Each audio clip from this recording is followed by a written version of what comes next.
বাংলাদেশের বিপদের সময় আবারও বাংলাদেশের পাশে দাঁড়াইলো আমাদের ভারত। হ্যাঁ, এই যে আমাদের সেই ভারত, যেই ভারতরে লইয়ে বাংলাদেশের বাজানরা উঠতে বসতে হাঁটতে খাইতে সবসময় নিন্দা মন্দ কথা কুকথা এবং কুটাক্ষ উক্তি দিয়ে পুরো ভরে ফেলায় দেয়। তোমরা জানো যে বাংলাদেশে রিসেন্টলি একটা যুদ্ধ বিমান একটা শিক্ষাস্থানে ঢুকে ভাঙিয়ে চুরে ব্লাস্ট হয়ে অনেক অনেক ছাত্রছাত্রীর পুরো জীবন নিয়ে নিয়েছে এবং অনেকে আছে যারা এখন জখম। এই সময় আসে তাদের কাছে তাদেরকে চিকিৎসা দেওয়ার মতন কোনো আধুনিক চিকিৎসা ব্যবস্থা বাংলাদেশে নাই। এখন এসে সেই আধুনিক চিকিৎসা ব্যবস্থা দিয়ে সাহায্য করতেছে বাংলাদেশে আমাদের দেশের মোদী সরকার। হ্যাঁ ভাই, এই যে সেই মোদী সরকার, যেই মোদী সরকার হচ্ছে বাংলাদেশের চোখের কাঁটা।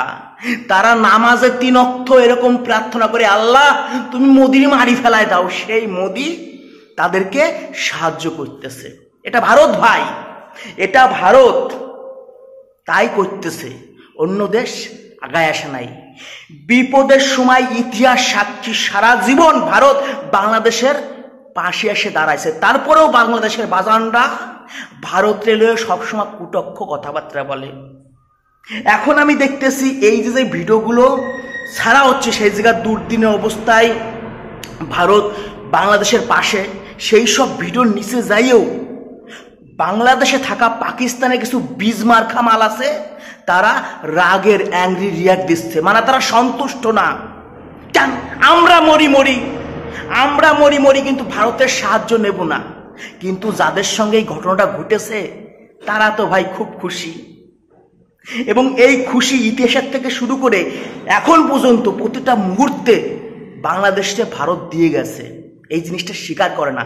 আজকে আমাদের ভারত বাংলাদেশের পাশে এরকমভাবে সাহায্য করতেছে জাস্ট 1 সপ্তাহ 2 সপ্তাহ, তারপরে দেখবা তাদের দেশের কিছু মোল্লা হুদারা আছে, তারা এই জিনিসটার একটা নেগেটিভিটি বের করে দিয়ে ভারতের বিরুদ্ধে আবারও বাংলাদেশের কিছু মূর্খজাত মোল্লা আছে, মূর্খজাত যেসব বাজান আছে তাদেরকে পুরো ডাইভার্ট করে দেবে, তাদেরকে আবারও ভারতের বিরুদ্ধে লেলায় দেবে যে ওরা তো এই জন্য আমাদের তখন সাহায্য করছিল। এরা পারে কারণ এদের মধ্যে মানবিকতা বলে কিছু নাই। তোমরা এই ভিডিওটা এত পরিমাণে শেয়ার করো যেন বাংলাদেশে থাকা ওইসব ভারত বিদ্বেষী বাজানরা আছে তাদের ফোনের মধ্যে পুরো হান্দায় যায়। তারা নেক্সট বার ভারতের বিরুদ্ধে কুটক্ষ কথাবার্তা বলার আগে এই ভিডিওটা যেন তাদের সামনে ভাইসে ওঠে। জাস্ট আমি একটা কথাই বলবো বাংলাদেশের বাজানদের উদ্দেশ্যে, এই দিনটা না তোমরা মনে রেখো, এই দিনটা মনে রেখো। যখন তোমাদের প্রয়োজন হয় তখন ভারতই এসে তোমাদের পাশে দাঁড়ায়। পাকিস্তান দাঁড়ায় না, চীন দাঁড়ায় না, আমেরিকা দাঁড়ায় না।